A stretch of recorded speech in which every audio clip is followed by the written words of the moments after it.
In this video, I'm going to show you how to duplicate your clips on Capcut. Super easy to do, and let's say you want to have two of the same clip on different tracks on your timeline here. It's real simple to do. So I have two separate files here, as you see, and let's just bring my cursor over, kind of pick a spot here. I just have like a bunch of Harry Potter stuff here.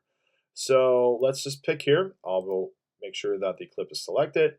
And what you want to do is split your clip of where you want to copy it.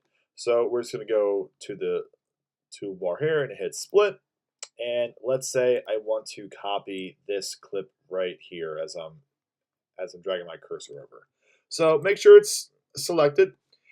And you want to go all the way up to the top here and go to edit and hit copy. And then go back and hit edit and paste.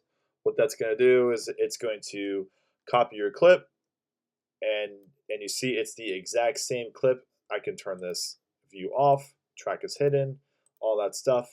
It's literally the same exact clip. You can also right click on the clip and do it that way too with copy and paste. So it's very easy to do, and from this point you can manipulate your clips however way you want.